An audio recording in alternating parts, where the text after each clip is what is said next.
Okay, hi Year 7. Here is your lesson for today. It's going to be on energy stores and transfers. So, just before we start, I'm just going to explain to you how your week will look from now on. So it's not going to be a massive change, but I just want to point some things out to you. So session 1, that's what we're doing today. It's the pre-recorded lesson, and you're going to need to make notes from this lesson. So you need to be having a pen and paper ready and taking stuff down. Okay, that's session 1, just like we always do. Session 2 is kind of a new one. So on Thursday, between 2 and 3 o'clock, you'll have a Google Meet with a teacher. So I will be doing that Google Meet this week. And we're going to read through some text together. I'll read that text out loud. It'll be on what we've learned about today. And then there'll be a bit of a Q&A session, a bit of a question and answer session about the assignment that you've got. So the Google quiz. And if you're stuck on anything from today's lesson, then there's a chance to ask me as well. And then session 3 is to complete the quiz. That should be on the Google Classroom now as well. Okay, so what I would suggest you do is, once you've taken your notes from today's lesson, just look through the quiz, look at the questions. Okay, if you have any questions about them, bring them to the Google Meet on Thursday between 2 and 3 o'clock. Okay, the Google Meet link will be posted on your Google Classroom at about 1:45 on Thursday. So what you need to do is, at about 1:45 on Thursday, go onto your Google Classroom, Year 7 Science, and click on the link. Okay, I'll mention that again at the end though, so you don't forget. Okay, let's have a look at today's lesson. What we're going to learn. We're going to recall that energy cannot be created or destroyed. We're going to name some stores and transfers of energy. And we're going to describe how they can be stored and how they can be transferred between these stores. This will become a bit more clear in a moment. And we're going to describe how energy transfers can be useful or they could be wasted. Okay? So, the first thing I'm going to show you is, there's a little man, and let's say he's out camping, okay, and the temperature's starting to go down, right? It's getting a bit cold. So what's he going to do? Well, the obvious thing to do for him is to light a fire, okay? Now, this is a really sort of basic energy store and transfer, and it's one that I'm going to keep coming back to throughout the lesson. So we're going to learn a lot more about this transfer throughout today's lesson. Okay, so keep this in mind. What do we already know about energy? So you've already had a lesson about this last week, all right? I'm just going to give you a chance to pause this video and write down any ideas you have about energy, anything you can remember from last week. Okay, so pause the video now and just write anything down that you can remember.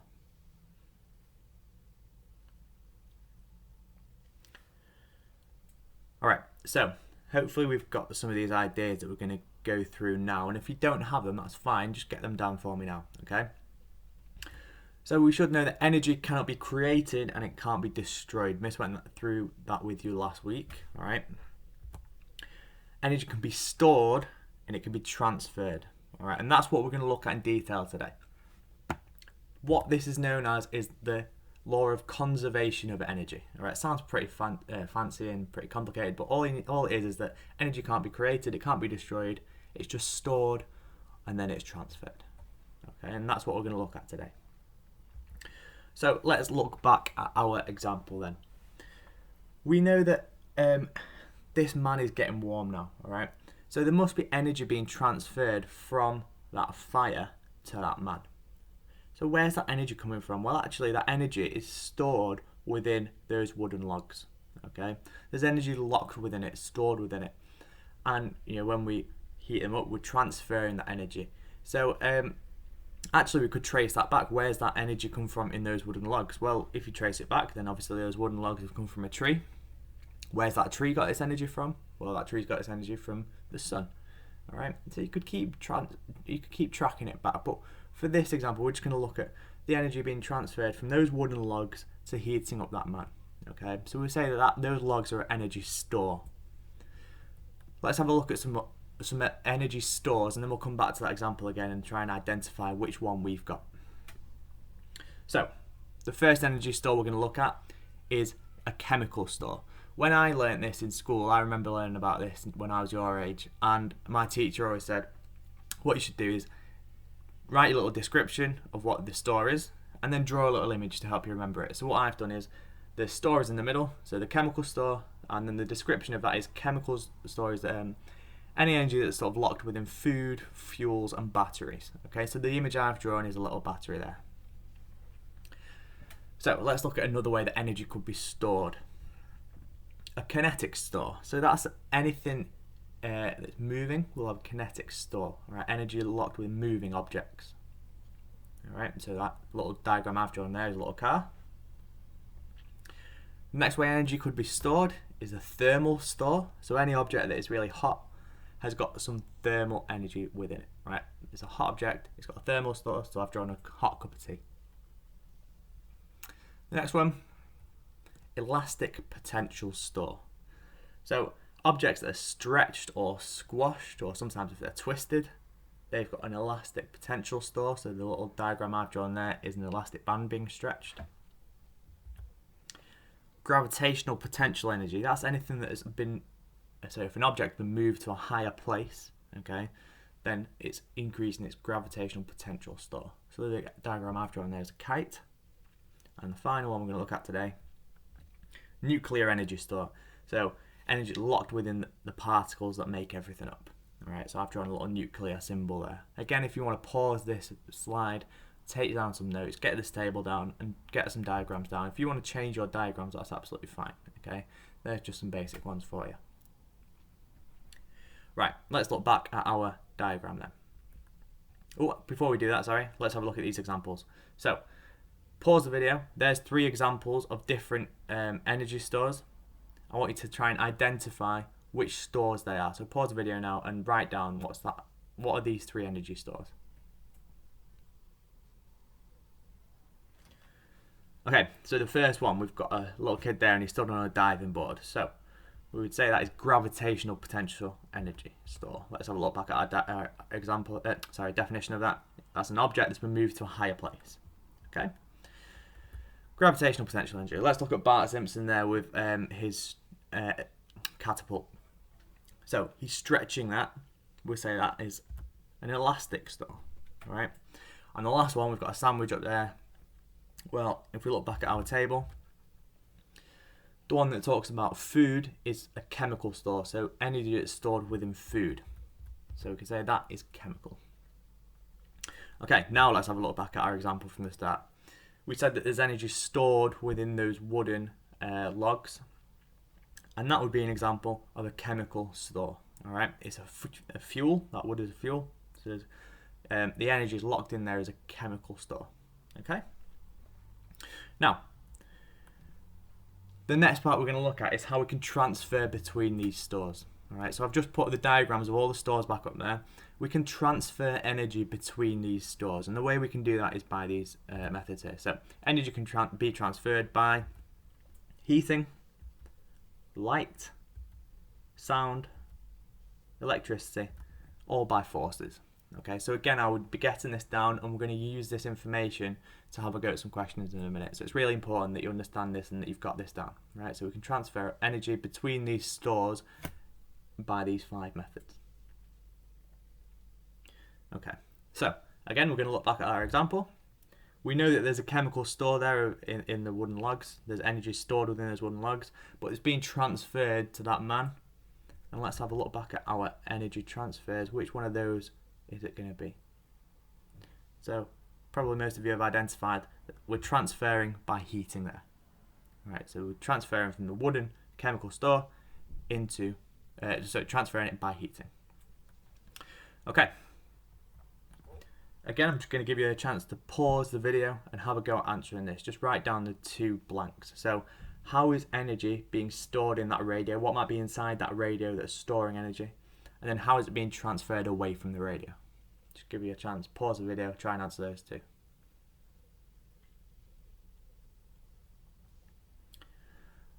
Okay, so let's say that inside that radio, we would assume there's a battery. Okay, so therefore that is a chemical store. Remember the table from the start. And how is it being transferred away from the radio? By sound. All right. So that's just a very basic, again, an energy store, and it's being transferred away by sound. Cool. Again, we're looking back at this diagram. We know that now we've got a chemical store and it's being transferred by heat. But actually, if you think about it, not all of the energy that's stored within that wooden log is getting transferred to that man. Yeah, actually there's heat energy, heat transfers going on all around that fire. All right, and actually you could say a lot of the energy is wasted. Yeah, it's transferred to the thermal store of the air. So it's not all going to that man, is it? Right, there's a lot of energy being transferred as thermal store into the air, and it's being sort of wasted away. All right. So that's something we need to take into account when we're looking at these diagrams. So again, we're going to have a look at a different example. This time we've got a television, all right. Again, I'll just give you a chance to pause the video. How is energy being transferred into that television? Okay, hopefully you've written down that it's being transferred by electricity, okay. But we're going to have a look now at how the energy is being transferred away from the television, all right. And remember, we're going to have a look at the wasted energy as well. There's going to be some that's useful and there's going to be some that's wasted, but we'll get onto that at the end. So, first of all, light. There's energy being transferred away by light. All right, when the screen's on, it's transferring away by light energy. Transferred away by sound as well. And then the last one is probably one you're not really thinking about, but if you went and felt the back of that television, you'd be able to feel it's getting quite warm. So, some of the energy is transferred away by heating as well. If we were going to look at what was useful here and what was wasted, well, in fact, I'll give you a chance again to pause the video. Why don't you write it down? Which transfers are useful and which transfers are wasted here?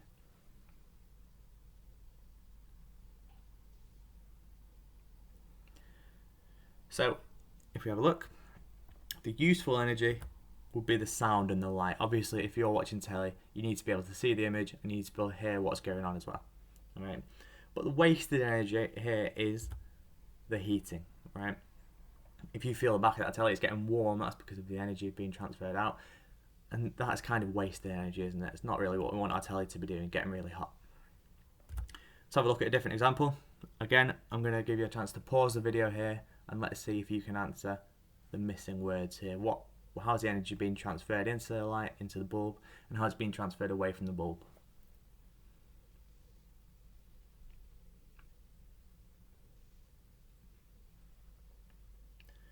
Okay, so hopefully we've got energy transferred to light by electricity, all right, and it's being transferred away from the bulb by light, and obviously it's going to get very hot as well, and so it's heating up, isn't it? Let's have a look at useful and wasted then. Write that down for me as well. What is the useful energy here? What is the wasted energy?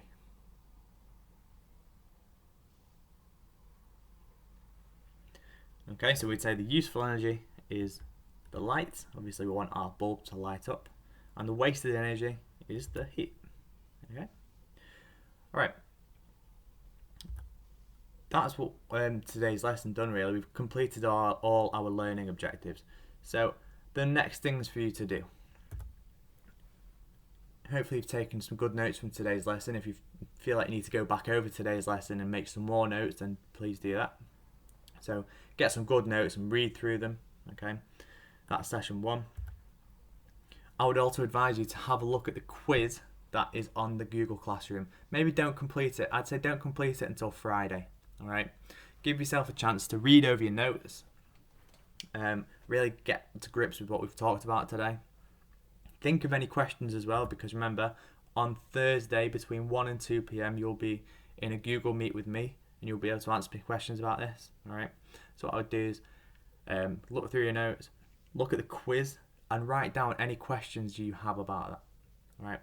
And then what you can do is bring them to the session on Thursday, and we can have a chat about them then. And then what I would do is on Friday, once you've got all that information, you've used the Q&A as well, then you can have a real good go at the quiz. Okay, we'll leave it there for today then. I hope you're all staying safe and take care. Okay.